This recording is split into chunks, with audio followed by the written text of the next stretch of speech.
کیا دنیا کے اندر خواب میں اللہ تعالیٰ کا دیدار ہو سکتا ہے؟ خواب میں اللہ تعالیٰ کا دیدار کرنا ممکن ہے، جی ہاں۔ حضرت امام اعظم ابو حنیفہ رضی اللہ تعالی عنہ کو 100 بار خواب میں اللہ تعالیٰ کا دیدار ہوا۔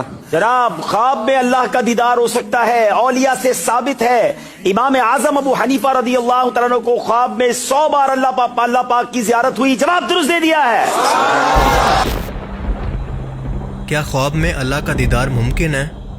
اس سوال کا جواب سب سے پہلے ان لوگوں کی زبانی سن لیں جن کا ہر عقیدہ ہی نرالا ہوتا ہے۔ ان کے مطابق امام ابو حنیفہ نے 100 مرتبہ خواب کے اندر اللہ کا دیدار کیا۔ یہ سراسر ابو حنیفہ کی طرف جھوٹ منسوب ہے، کیونکہ اگر واقعی ایسا ہے تو سوال پیدا ہوتا ہے کہ کس شکل میں؟ کیا انسانی شکل میں؟ اللہ تعالیٰ تو واضح طور پر قرآن کریم کے اندر یہ فرماتا ہے کہ اس کے مثل کی بھی کوئی شے دنیا و کائنات کے اندر موجود ہی نہیں ہے۔ تو کامن سینس کے مطابق جس ذات کی مثال ہی موجود نہ ہو، اسے کس طرح سے خواب کے اندر دیکھنا ممکن ہے؟ اگر ایسا ہے تو یہ فضیلت انسانوں میں دنیا کی سب سے عظیم ہستی حضرت محمد صلی اللہ علیہ وآلہ وسلم کو حاصل کیوں نہیں ہوئی؟ کیا ابو حنیفہ کا مقام رسول اللہ صلی اللہ علیہ وآلہ وسلم سے بھی زیادہ ہے؟ معاذ اللہ، نہ ایسا دعویٰ اس سے پہلے کسی پیغمبر نے کیا، اور نہ رسول اللہ صلی اللہ علیہ وآلہ وسلم کے بعد ان کے خلفائے راشدین نے، جو آپ کے بعد سب سے بہترین انسان اور ولی اللہ تھے۔ جب بھی آپ قرآن کو چھوڑ کر بزرگوں کی من گھڑت کہانیاں اور کرامتیں پڑھیں گے تو آپ کی یہی حالت ہوگی۔ یہ لوگ نئی نسل کو گمراہی ٹرانسفر کر رہے ہیں۔ کبھی کہتے ہیں کہ زمین گھومتی نہیں ہے بلکہ سٹیٹک ہے، زمین گردش نہیں کرتی، لیکن ہمیں جغرافی میں پڑھایا جاتا ہے کہ ارتھ جو ہے وہ سورج کا چکر لگاتا ہے۔ یہ لاجک یہ غلط ہے بیٹا۔ سائنس کی یہ تھیوری جو ہے نا، یہ درست نہیں ہے۔ اصل جو تھیوری ہے نا وہ قرآن اور حدیث والی ہے، اور اعلیٰ حضرت جو ہمارے امام اہل سنت اعلیٰ حضرت نے یہ پروف کیا ہے کہ زمین ساکن ہے، یعنی زمین موو نہیں کرتی۔ تو کبھی خلائی پتھر یا اسٹرائڈز کو کرامتی پتھر بنا دیتے ہیں۔ میرے پیچھے پیارے اسلامی بھائیوں اور مدنی چینل کے ناظرین، اس وقت ہم اس مبارک پتھر کے پاس موجود ہیں۔ پتہ نہیں اس کو پتھر کہنا بھی مناسب ہوگا کہ نہیں۔ اگر کوئی دل میں تمنا ہے اور اگر اس پتھر کو اٹھایا جائے تو تمنا اگر پوری ہونی ہے تو یہ پتھر آسانی سے اٹھ جاتا ہے۔ ایک ایسا کرامتی پتھر جس کے اٹھانے سے نیک اور جائز مرادیں پوری ہوتی ہیں، اور اس پتھر میں ایک ایسی چیز موجود ہے جو اس دنیا کی ہے ہی نہیں، جسے جاننے کے لیے خود سائنس بھی حیران ہے۔ بزرگان دین فرماتے ہیں اگر کوئی نیک مراد دل میں رکھتے ہوئے اس پتھر کو اٹھائے اور وہ مراد پوری ہونے والی ہو تو یہ پتھر آسانی سے اٹھ جاتا ہے، اور اگر وہ مراد پوری نہ ہونے والی ہو تو یہ پتھر نہیں اٹھتا۔ میں نے ایسا کب کہا تھا؟ خیر، اس اہم ترین سوال کا جواب اب ہم قرآن و حدیث اور لاجیکلی تلاش کرنے کی کوشش کرتے ہیں۔ چاہے فزیکلی آنکھوں سے دیکھنا ہو یا پھر خواب کی حالت کے اندر اللہ تعالیٰ کی ذات کو کسی بھی صورت اس دنیا کو چھوڑنے سے پہلے دیکھنا ناممکن ہے۔ موت کے بعد میدان محشر کے اندر بھی صرف اسی صورت ممکن ہے جب وہ شخص جنت کے اندر داخل ہوگا۔ اللہ تعالیٰ قرآن کریم کے اندر فرماتا ہے کہ اس دن کئی چہرے روشن اور تر و تازہ ہوں گے اور اپنے رب کو اپنے سامنے دیکھ رہے ہوں گے۔ صحیح حدیث ہے جس کا مفہوم ہے کہ اللہ کے رسول نے فرمایا کہ جو شخص بھی اللہ تعالیٰ کو بنا دیکھے دنیا کے اندر ایمان لایا تو اللہ تعالیٰ اسے آخرت کے اندر جنت عطا کرے گا، اور اس سے بھی بڑھ کر۔ صحابہ کرام نے عرض کیا کہ اے اللہ کے رسول، اس سے بھی بڑھ کر سے کیا مراد ہے؟ رسول اللہ صلی اللہ علیہ وسلم نے فرمایا کہ اللہ کا دیدار۔ جب جنتی لوگ جنت کے اندر اور جہنمی لوگ اپنے حساب کتاب کے بعد جہنم میں جا چکے ہوں گے تو اللہ تعالیٰ جنتی لوگوں سے سوال کرے گا کہ دنیا کے اندر رہتے ہوئے تم لوگوں نے مجھے راضی کیا، تو آج میں رب ہو کر تم سے سوال کرتا ہوں کہ کیا تم لوگ آج مجھ سے راضی ہو؟ کیا تمہیں اس سے بڑھ کر بھی کچھ اور نہیں چاہیے؟ تمام جنتی کہیں گے کہ اے اللہ، آپ نے ہمیں جہنم کے عذاب سے بچا کر جنت کے اندر داخل کیا، بھلا اس سے بڑھ کر ہمارے لیے اور کیا انعام ہو سکتا ہے؟ تو اس کے بعد اللہ تعالیٰ اپنا حجاب ہٹا کر جنتی لوگوں کے سامنے آئے گا اور لوگ 14ویں کے چاند کی طرح ہر ایک جگہ سے ایک جیسا اللہ تعالیٰ کا دیدار کریں گے۔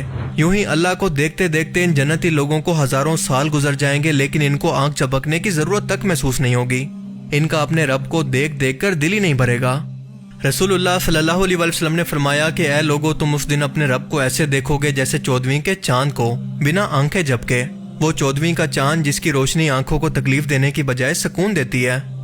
اور قرآن پاک اسی لمحے کو ذکر کرتے ہوئے کہتا ہے کہ اس دن جنتی لوگوں کے چہرے اپنے رب کو دیکھتے ہوئے روشن ہوں گے۔ تصور کریں کہ ساری زندگی جس رب سے ملنے کے لیے اور اسے دیکھنے کی خواہش کے اندر آپ نے عبادت کی، زندگی کا ایک ایک لمحہ گزارا، وہ ہستی اچانک سے آپ کے سامنے ہے۔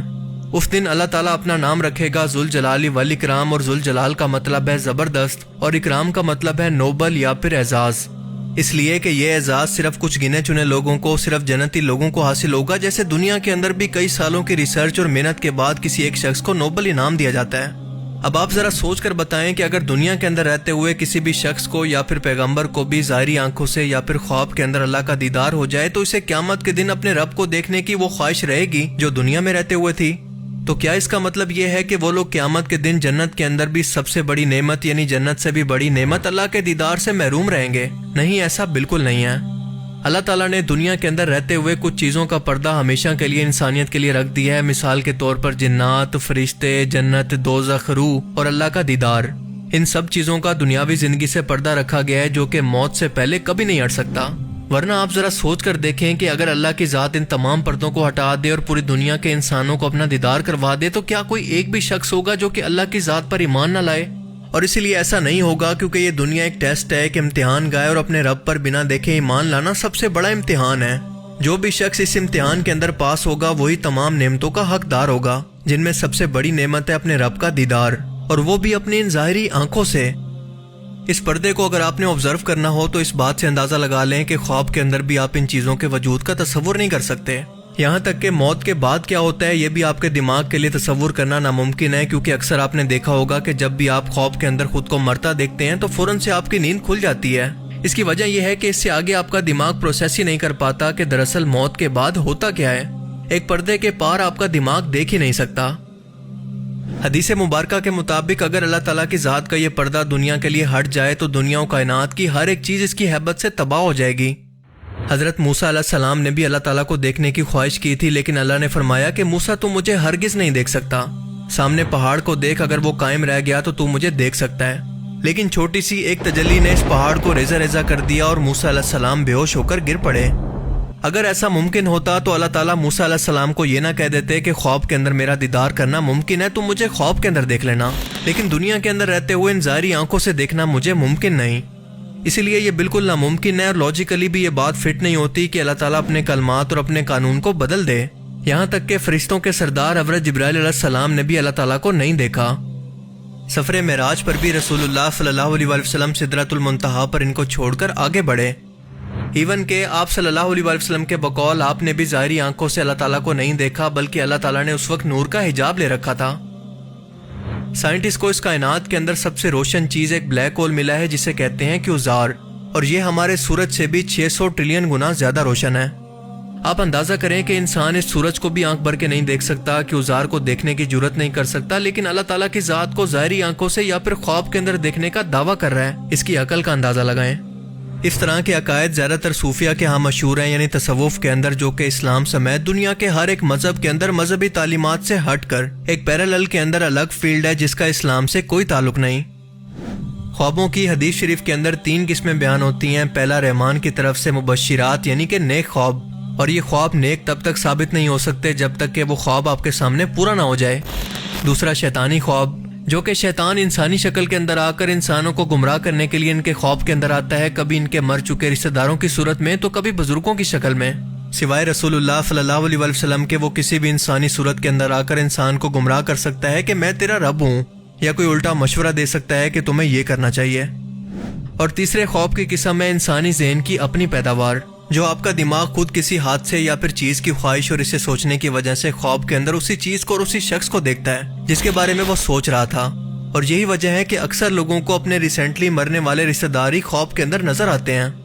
لہٰذا اللہ کو خواب کے اندر دیکھنے کا دعویٰ کرنے والے یہ تمام لوگ یا تو جھوٹے ہیں، یا پھر انہوں نے شیطان کو خواب کے اندر دیکھا، یا پھر یہ ان کے اپنے ذہن کی پیداوار ہے جس کا حقیقت سے کوئی تعلق نہیں۔ اللہ تعالی ہمیں سمجھنے کی اور نیک عمل کرنے کی توفیق عطا فرمائے، آمین۔